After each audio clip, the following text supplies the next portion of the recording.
Lucia serves as a director of the Secretariat for Laity, Marriage, Family Life, and Youth, and as director of the Office of 5 Encuentro at the Archdiocese of San Antonio.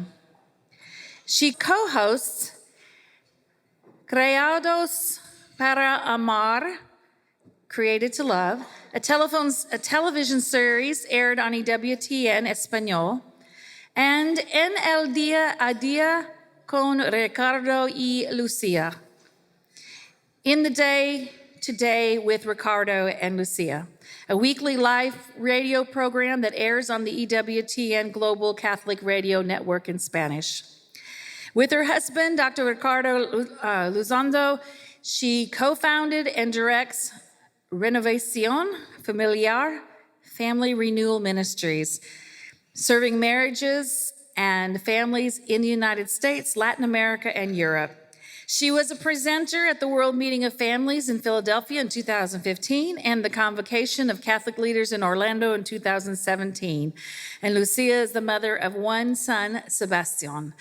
I remember when we were working a few years back, Lucia and I, and she would always leave our meetings, our board meetings, because two things: either she was putting something on Facebook for everybody to experience, especially in Spanish, or she was doing one of her radio shows, and she would step aside, and we're like, where is Lucia? She's talking to the people. So let us welcome Lucia, who's going to share us about Encuentro 5.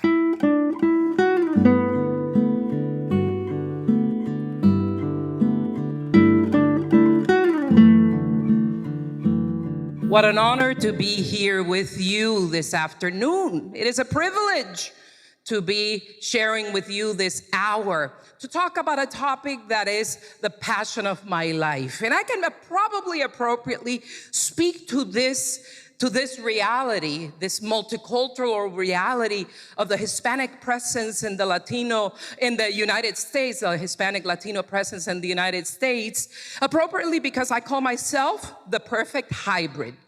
Having been born in Puerto Rico, I am U.S. citizens by right of birth, and so were 3 generations before me, many of which served in our armed forces. And I love with a passion this beautiful country of ours. But by the culture of Puerto Rico is entirely Hispanic Latino. So I can be in both worlds and feel right at home.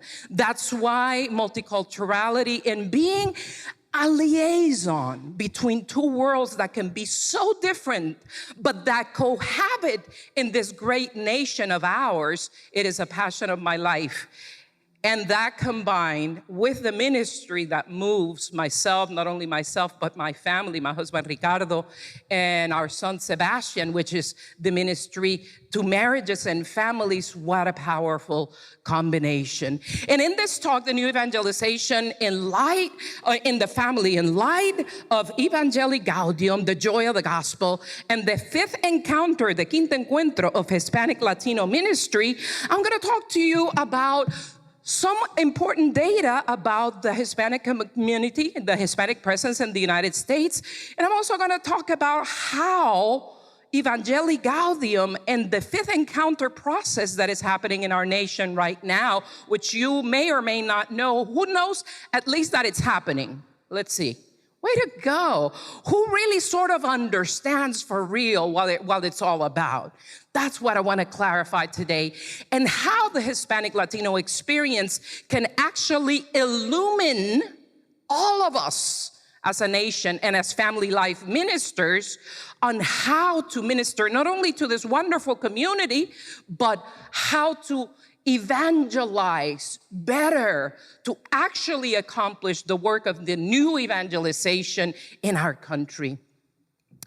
And I'm going to start with very important statistics. The CARIS study says that right now it's over 45%, it's more closer to 47-point-something% of all Catholics in this United States of America are Hispanic Latino. And by the year 2000, says the CARIS study, Hispanic Latinos, that cultural family within our Catholic Church, will be the majority group in the United States at less than 2 years from now. From this real, who knew that? Those absolutely incredible numbers. And over 50% of all persons that self-identify as Catholics in the United States are Hispanic Latino youths and young adults of 30 years of age or less. Isn't that incredible? Over 50% of our church. And from that group, over 50%, I would say closer to 60%, are 18 years or less. Our children in this cultural family comprise right now the majority of the church in the United States. Who can then say that it is unimportant to be aware of and minister particularly to this wonderful family among us?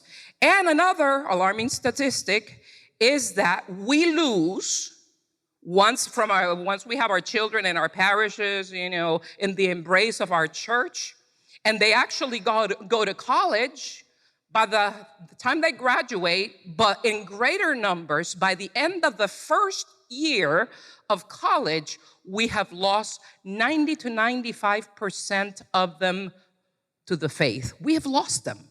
So this is really, really alarming, but it's also, when I see a problem, I see 100 opportunities. So in focusing our attention to this, we can say how important it is to attend to this tremendously numerous group. How many of you serve in your diocese and parishes? I would be surprised actually if there's one Hispanic Latinos in among us. How many do you serve? I mean, do you have them in the community, in your communities? The Hispanic Latino presence, over 4,500 parishes. A study by Dr. Hofsman Ospino also states that there's over 4,500 parishes in the United States that minister intentionally to Hispanic Latino. So what's the state of the Hispanic family in the U.S.? Because to many family life ministers, it's like, my God, if I don't really serve the ministerial needs of this community, why is it important to do so? Anybody? Simple. Because otherwise, you would not be ministering to one half of your constituents from your office if we don't do that. What are barriers to foster then in the state of Hispanic families in the United States? What are the main barriers to the fostering of healthy communities and healthy families, healthy domestic churches? First, the generational difference. That's always, we are always at least one or two generations away from our children. The other one is cultural. For Hispanic Latino youth, they, having either been born or come to this country very early on in their lives, this is the country they know. This is their home. This is the only culture they really identify with, but not their parents' culture. That to them is more foreign than the culture here in the United States. Also language. Most of these young people know more English than Spanish. And that is one of the realities in me, as a family ministry that attends to Hispanic Latinos. We said, okay, let's do an event for the parents and then another one for the youth. We have to do it in Spanglish because they say that they know Spanish, but they know brush your teeth, comb your hair. You're not going to go out dressed like that. They know that, but they don't know profound concepts that you may be saying to your children in Spanish. Hispanic Latino parents can be talking to their children. They can be going, but they really don't understand the concepts that their parents are trying to instill with them, and they cannot have a profound conversation to them. Could you imagine the tremendous gap in communication, the tremendous barrier that exists?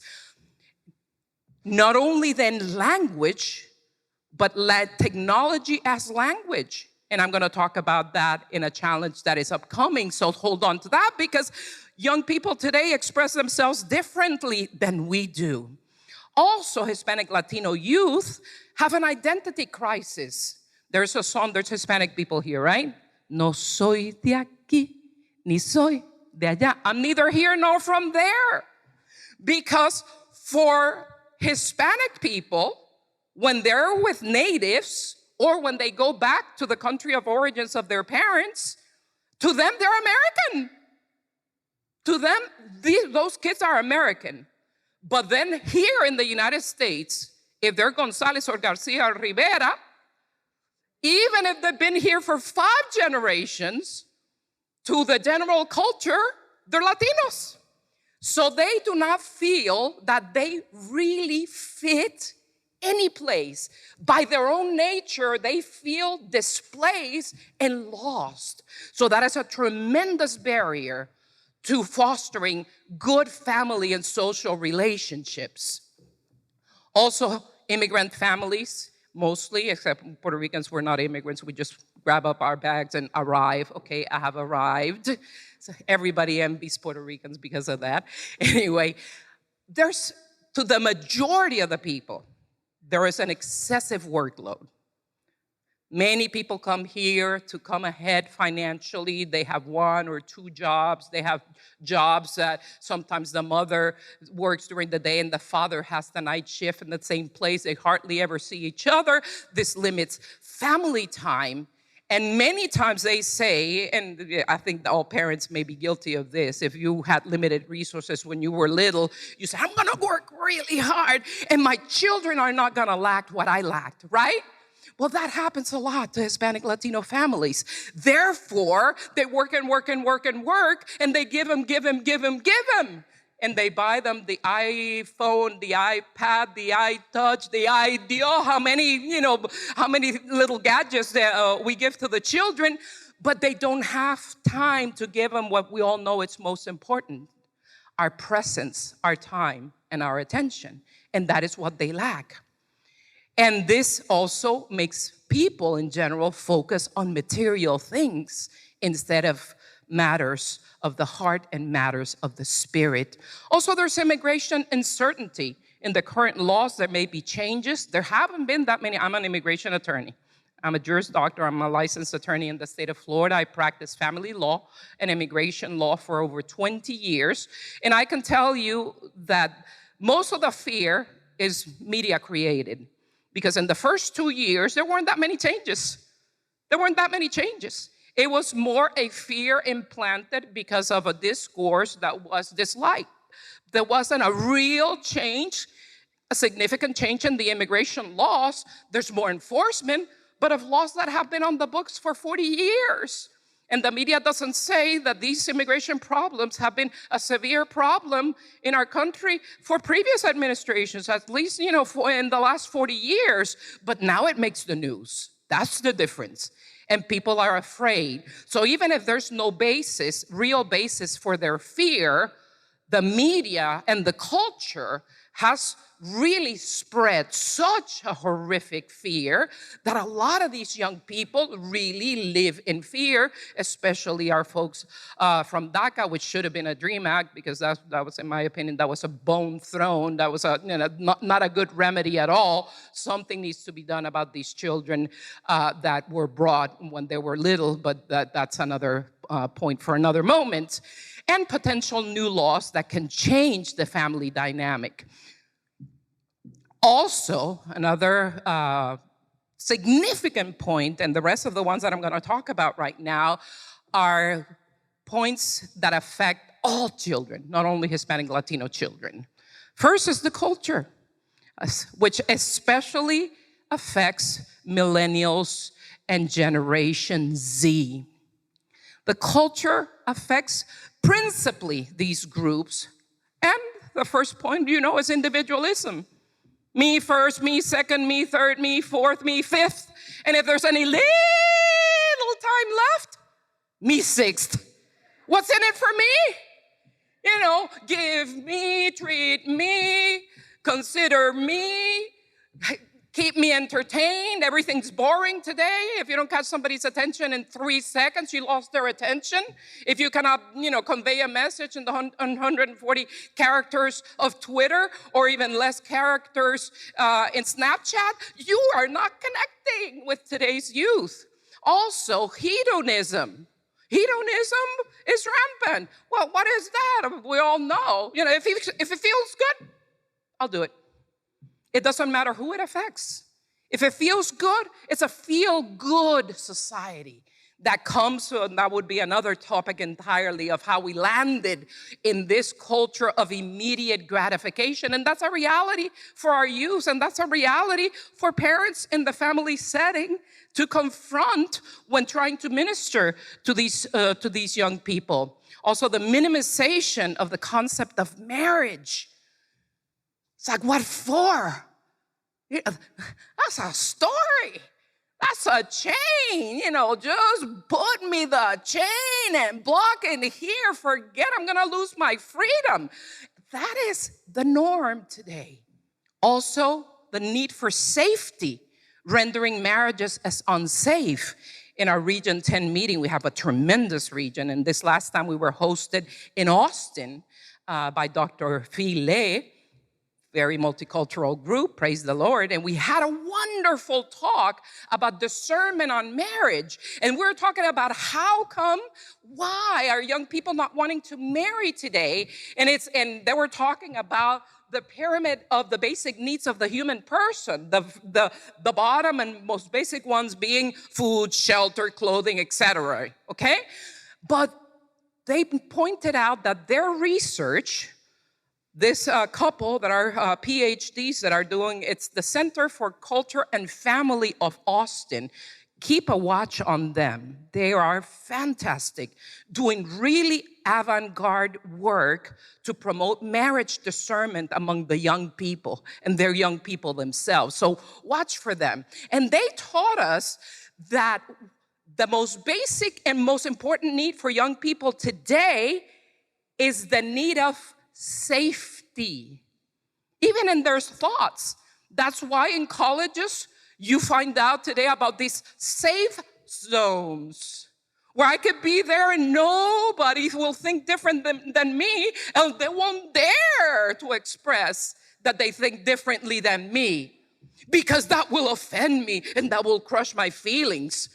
To us, it would say, oh, come on, grow up, shake it off, be a man, be a lady. But to them, it's the end of the world.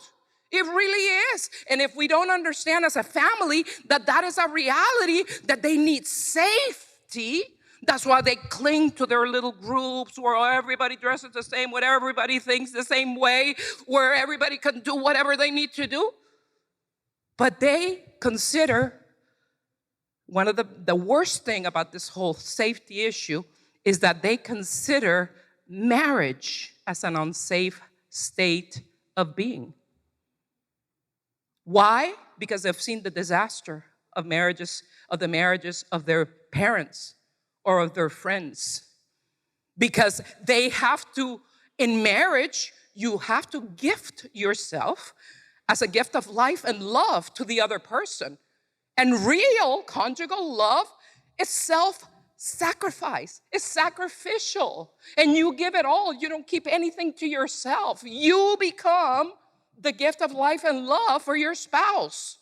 In NACFLM, I kind of gained weight in the last few years, and then I decided that I was going to lose it for my health, for my benefit, and for my husband's also. Enjoyment. So I lost about 50 pounds. But in our retreats, I would say, I'm Ricardo's gift of life and love, a gift that grows and grows and grows and keeps on growing, but a gift to him. Praise the Lord.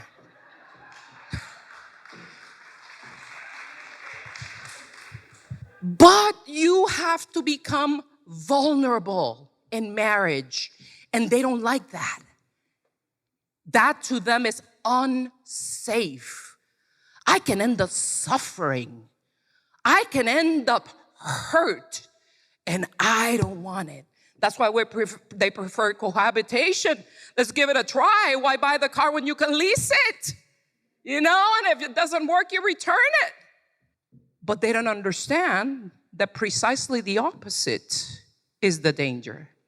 Not being in a marriage guided by the Lord. And I'm not going to talk about that because you all are experts beyond me, my years and your years, because there's a lot of experience in family life ministry here. The point is important for them, for us to understand that they need safety and they consider that marriage is unsafe. And we have to shift that paradigm by, in a loving way, presenting, and with facts, presenting to them how it's exactly the opposite.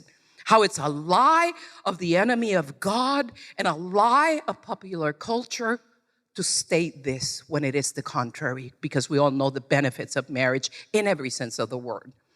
Also, and very, very, very important, and these two apply to every single young person, millennials, Generation Z. The digital age is a language for neurological processing that affects relationships. I am married to a handsome, wonderful prince. Where's Rose? Oh, Rosie left already. That gave me a lot of aromas. Wonderful man. But he's a pediatric neurologist.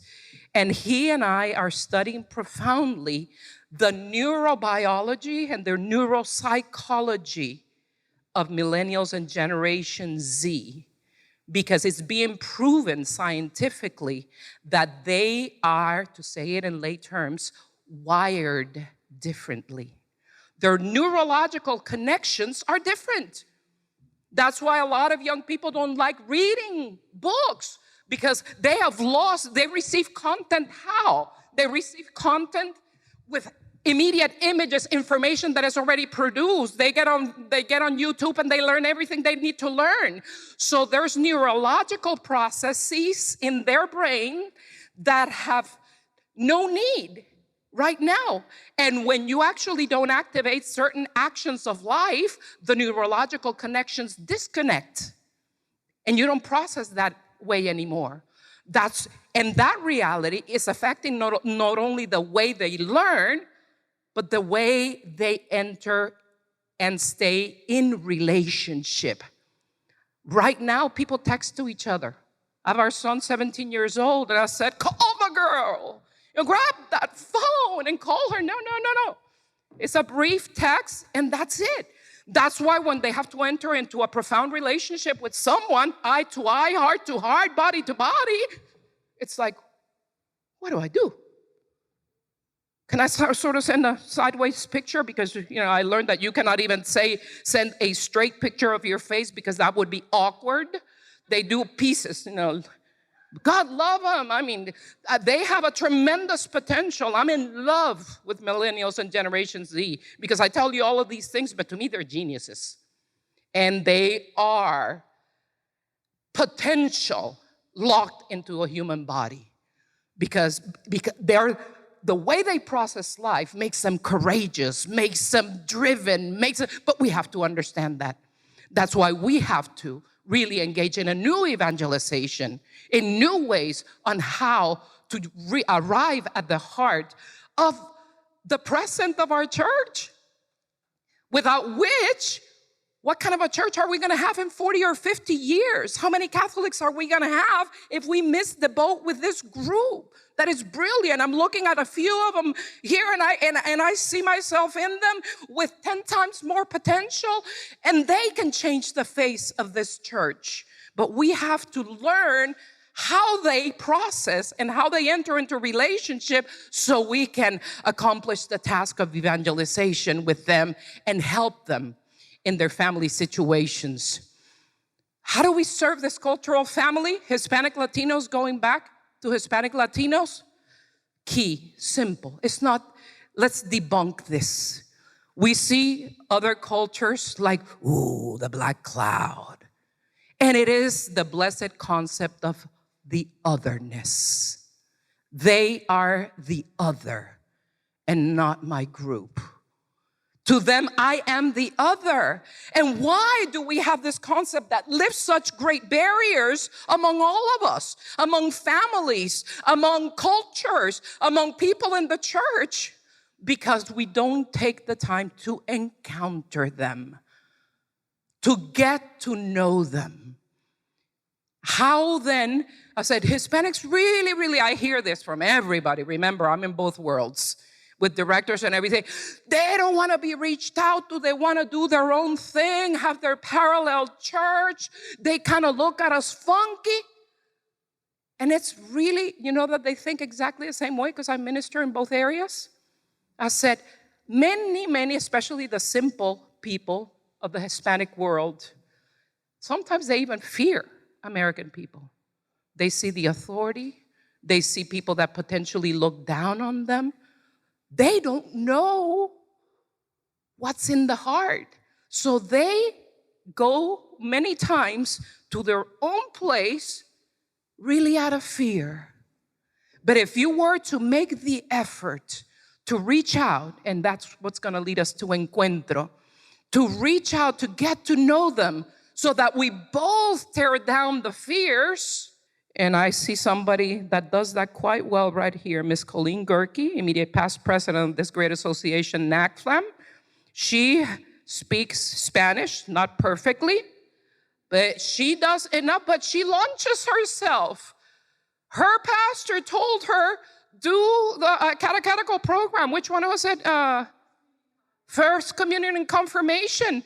And she did it first with a translator. But she was getting by. They were so surprised and so joyful that she was taking the time to try to give it a shot to the language, to show them that they matter, to have an encounter with them, that they opened up, they started understanding each other, and the translator said, you don't need me anymore. Praise the living God. Give her applause, because that's the attitude. And once you break that otherness, once you show that you see them as they are, human beings, unique and unrepeatable creatures with the dignity of being the children of God, creations of God Himself, that we are led and meant to love and serve, they open up and you will have thy most absolutely committed, untiring brigade of helpers in ministry that you could possibly dream of in your entire life. There are Tylers, even if they don't have money, in the Hispanic world, we don't even need a budget to do events. Everybody brings something, yes or no? Everybody brings something. Everybody donates their time, and we do it. When I entered institutional work at a diocese and saw the budget for events, I almost had a heart attack. I almost fainted. I said, wow, my goodness, we can change the world with this kind of money. But anyway, there we are trying. Realize that there's differences. Try to learn the differences. Get something that connects. Remember something else very important. Not all Hispanics are Mexican. I never ate a taco until I was 30. Never. And it burned, that salsa. Over the 25 years that I've been serving that wonderful community, I have learned to eat chile, and I can burn, a Mexican will burn his tongue before me, and I enjoy it. Because now I say that food without salsa is like a garden without flowers. So you learn from each other, and you get intimate. To me, as a Puerto Rican, it was another world. My God, we speak Spanish, sort of, but that's it. So many things were different, but we learned, we encountered each other, and you can do the same. Remember, not all Hispanics are Mexican. It's like, oh yeah, and they say, and Cinco de Mayo, right? Cinco de Mayo, that's not the independence, that's the Battle of Puebla, and they don't even celebrate it in Mexico. That was created by U.S. consumer groups that wanted to sell a lot of food and beer on a particular day. Go check it out. Go check it out. That's the truth. So when you say, Cinco de Mayo, you're not relating to that culture. Now talk about La Virgen de Guadalupe, or talk about the patroness Mary's Advocation that is patroness of that country, and the one phrase that moves them, like in Nicaragua, ¿quién causa tanta alegría? And you answer, La Concepción de María. Walls are down. Walls are down in 3.2 seconds because they know you matter. But multiculturality is a two-way street, and that's what I teach Hispanic communities. We have to do the same thing with this culture because we came to this country, we decided to make a home in here, and we have to go by the rules of this country. But accepting our cultural background, which is important to all of us, because what my culture is defines me as a person. It goes to the core of my being. So we should not expect, and it's not healthy, the USCCB, Cultural Diversity in the Church Committee tells us, to try to make persons assimilate, to get a Chinese to become an American. Ain't gonna happen. Just as if you were moving to China or Russia or Germany, but a country like that, if you go to one of those countries, believe me, they go to the Hispanic Mass. If you were in China or in Pakistan because you had to, and you found out that an hour or 2 hours away, there is a Mass in English with a priest that speaks English, that you may find a hamburger. I'm telling you, you're gonna get on that car every Sunday and you're gonna go there. That doesn't mean that you reject the local culture. That means that you cherish your own. And all of our cultures enrich each other. It doesn't have to take over the other, but enriches each other. I have a whole course of Hispanic family life ministry for non-Hispanics, but I'm going to give you 2 tidbits on how to debunk the differences. The sense of time. For the American person is clock time. Swiss clock, tak, tak, tak, tak. And 1 o'clock p.m. is 1 o'clock p.m. The sense of time of a Hispanic, it's not a responsibility. It's not a measured time system. It is a sequence of events. And if I have to go to Mass, I get up, and the sequence of events, me as a mother, I have to get up the children, I have to prepare myself, I have to feed them, I have to dress them, dress myself, get in the car, and go to church. If there's any delays in any of them, they will finish the task that goes first. They won't go to the other one. My father taught me differently. He says 5 minutes in the car or you stay. I learned to get ready, trust me. And I love American time. But that's why they may be late, because this and this and this avoided the possibility of them finishing the sequence of events in a timely fashion. And you guys are horrorized, like, my God, they're so late. And they just have a sense of fiesta and a sequence of time. But we can teach them. We start doing events for Hispanics. First time you wait 5 minutes, 10 minutes for them. They don't get in time. Next time you start on time. They missed the first talk, they missed it. So sorry. Next time they'll do the sequence of events faster. Next, the sense of commitment. You as an American person, can you do this for me in ministry? Would you commit to be in the committee for professional development, and resources at NACFLM? The person will say, let me ponder this.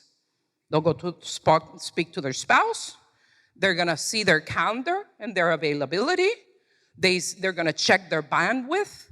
They're gonna come back and ask you, what does this require? Okay, what's the time commitment that I'm gonna have? They're gonna pray about it, and then they're gonna tell you yay or nay, right? Hispanics are not bound by that. The Hispanics go more for the friendship side of the commitment. If Elizabeth, who is a dear friend of mine, asks me something, I'm gonna go, of course, count on me. Count on me. You do it, nice, sign me up. Boom, why? Because she's my great friend. And there's no way in this universe of ours that I am going to let her down and say no. When they remember the commitment a week or two later, it's like, what was it that I committed to? I wonder how much this is going to take. Then when she comes with a resource guide that they have to organize, it's like, oh my God, when am I going to do this? But how do I tell her? Oh my God, how do I tell her? How do I tell her? Well, I'll wait a week to tell her this is too much. No, I'll tell her tomorrow because I don't want her to feel bad with me. Day before it's due. Did you do it? Oops, so sorry. See the difference? It is not that it's bad meaning. It is what culturally comes through. Two quick examples. How do we do it? Also by encountering where they are. By encountering where they are, and I'm going to get into that in the Encuentro process. Welcoming their culture, which is not assimilation. Quit being who you are culturally. Quit. You wouldn't like that, right? No. Speaking English. Easy for me that came 17 years old. I learned. But could you imagine arriving at 50, 45, 65? Could we, at that age right now, learn from zero another language? Even if you're dying to learn it, especially when you're working 2 jobs? Little bit different task, right? It's not a lack of or pushing aside. It is a reality.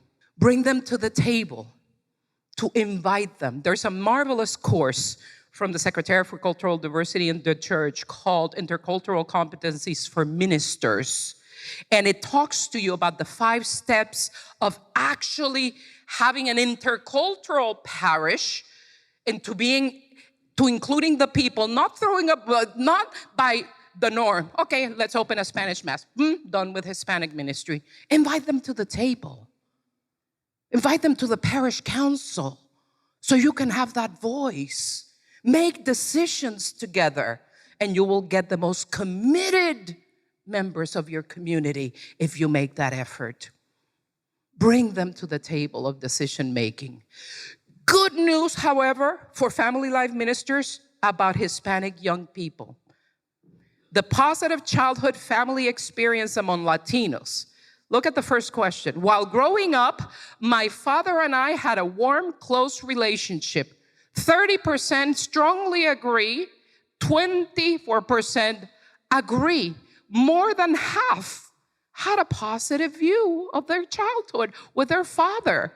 Similarly, while growing up, my mother and I had a warm, close relationship, even more, 42 and 34%. Over 70% had a positive relationship with their mother.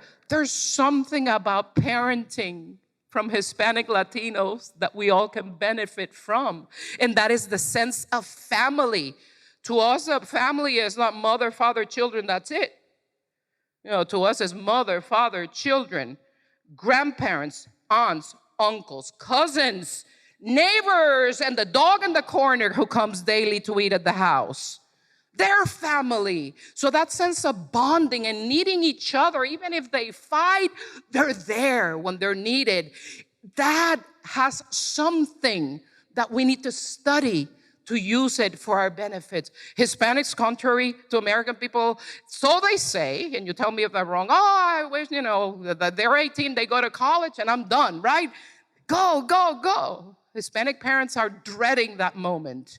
And they're praying since the kid is 15. I hope it doesn't go. You don't have to go. This is your home forever. They wish that they stay until they're 45. So that sense of family is different. In the spirit of Vatican Council II and 5 different conferences of bishops of Latin America called the CELAM, who were Rio de Janeiro. The names of the documents are the names of the cities where the meetings took place. Medellin in 68, Puebla in 79, Santo Domingo in 92, led the CELAM to seek a renewal of the church through a new evangelization. Those concepts of new evangelization came from the bishops of Latin America, which all of them led to the 5th conference of Latin American bishops in Aparecida, Brazil. Though that conference spoke to us about that new evangelization, about being missionary disciples. In fact, missionaries and disciples, because there's two roles. And when you think of them in their two unique functions, we understand greater what it is that the Church Universal is calling us for. You know who the main redactor of the documents of Aparecida is? Jorge Mario Bergoglio, today Pope Francis. Evangelii Gaudium, my folks, is exactly the concepts of Aparecida that call and that actually engaged in a continental mission in the entire region of Latin America, universalized for the entire church when that Latino guy from the furthest corner of the world was chosen by the Holy Spirit to lead the universal church. That is Evangelii Gaudium. So, from Evangelii Gaudium and its spirit, being born of the Hispanic Latino family in the United States, is moved by the spirit, the action of the Quinto Encuentro, or the fifth encounter. And Encuentro simply means encounter. People say, why do you say it in Spanish? Exactly why cursillos, who were born in Spain by Spaniards, is called cursillos, but call it cursillo. Call it encounter if you want to encounter, whatever. But call it and be united in it. And exactly as retrovaille, which is a French word, is being used by everybody to the benefit of the entire church. Likewise, the Encuentro process is born of the Hispanic Latino experience for all of the church. And what is it trying to do? It is simple. It is calling all of us to reflect and remember our baptismal call to missionary discipleship and to put it into action. Many times in our church, we're like that baseball movie that they had years back about baseball. If you build it, they will come. That's our motto in the Catholic Church. We build the parishes, we set the retreats, we put the CCD courses, and people are going to come. But do we go out there to the encounter of people? Not generally. And that's exactly what this movement is calling us to do. I'm going to skip the history of encuentros. This is the fifth one because all the other ones were first. And in 72, it's like, notice us, the Hispanic community is here. Please notice us. The second one is, please give us formation. The third one is, put us to work. In evangelization, Encuentro 2000 was inviting all the cultural families to the table with the Hispanic Latino family, because we cannot do this work of evangelization in this Catholic church, which means universal, which includes everybody from every culture, involves all a multiplicity of elements. We need to do it united in our diversity and not as a separate church, as a parallel church. And the fifth encounter, what's the fifth encounter? Let's actually do it. And invites all Catholics, not from Hispanics to Hispanics, all Catholics. Who's baptized here?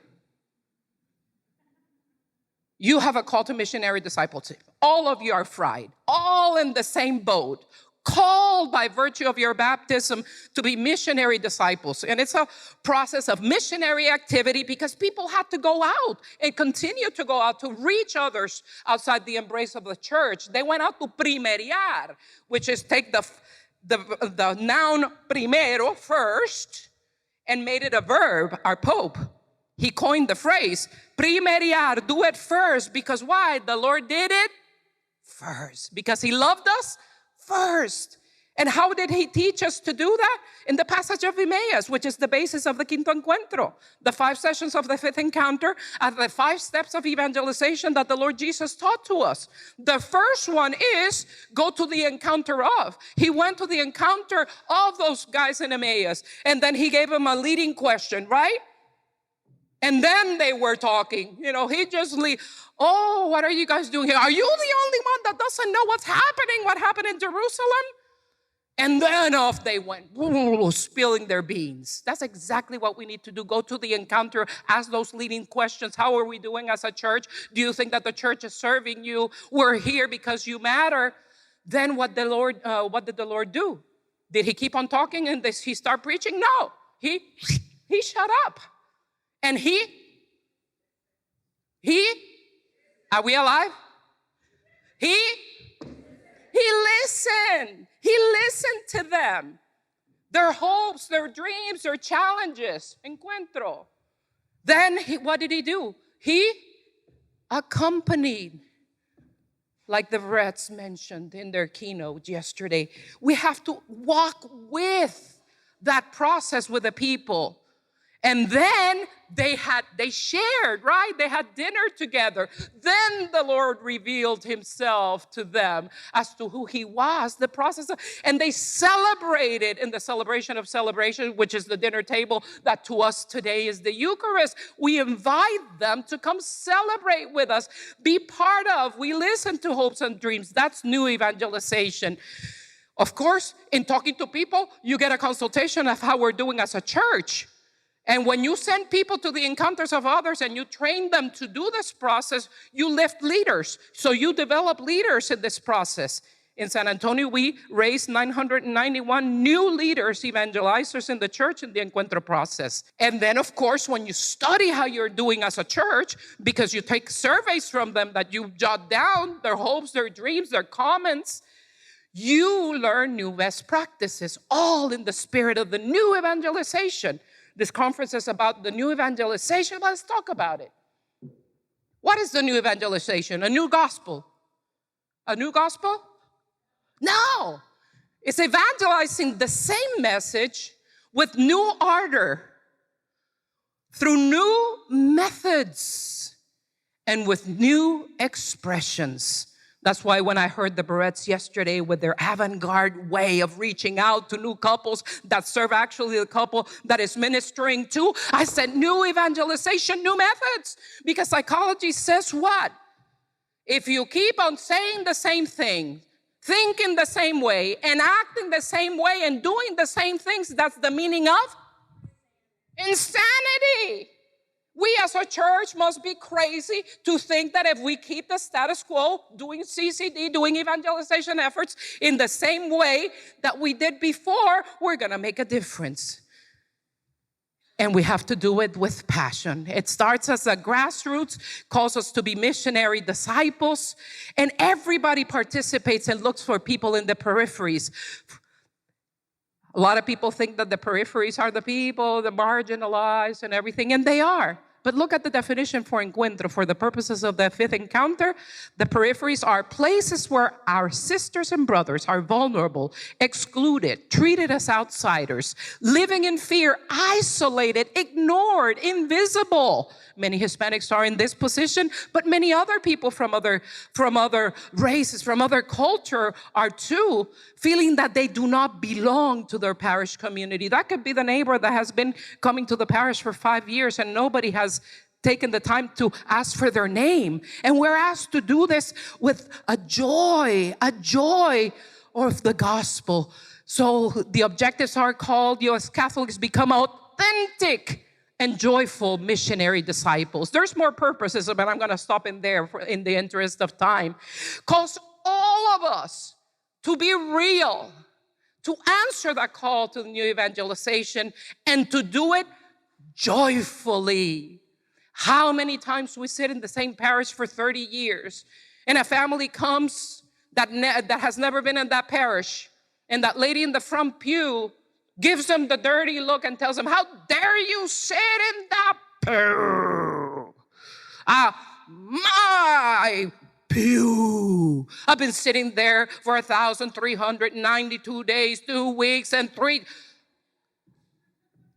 Unwelcoming. Sometimes we call our parish communities, I want a baptism. You know, and they're busy, and instead of saying, may the Lord bless you, it's great calling you, they go, arf! They bark at them. They go, I call them parish scarecrows. You know, we have to do it joyfully. If somebody comes with a child that cries, you tell them at the end of the Mass, and you tell them that there's a room that is the cry room. Look how this beautiful thing, and you help them in their parenting skills. You don't tell them, shh, and give them the dirty look, and they get up and never come back. We need to be joyful missionaries of Jesus Christ. And we are called to do exactly that. And we're called to do it from the heart of the family. These are the 5 sessions of the Encuentro process that go through the 5 stages of evangelization of the Lord. And what is the goal? What is the goal? To bring to life, this is my words, this is what I distill from the Encounter process and our multicultural reality in the United States. To bring to life a new evangelization in a culture of encounter, because this has to become a culture in the Catholic Church, a natural way of being, of reaching out to those outside the embrace of the church that sets the church ablaze from the heart of the family. Because the domestic church and marriages and families in Christ are the secret. You change them, they change the universe. Whoa, big thinking. I like to think big. Mother Teresa said, how could you do that one by one? And in 1972, she was interviewed and she says, I reached out to so many people one by one. How many have you done that so far? Over 52,000.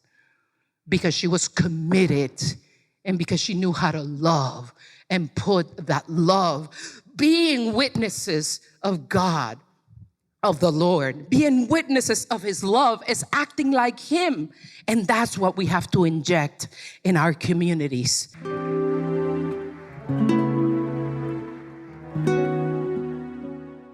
To all of the viewers of Shalom TV throughout the world, I want to encourage you not only to support this amazing media apostolate, but to spread the word to others. We all know how the internet and mass media are polluting the world with the poison of pornography and so much other forms of materialism. This is the source of eternal life, the gospel, and Shalom TV is consecrated to spreading the word of Christ. Thank you.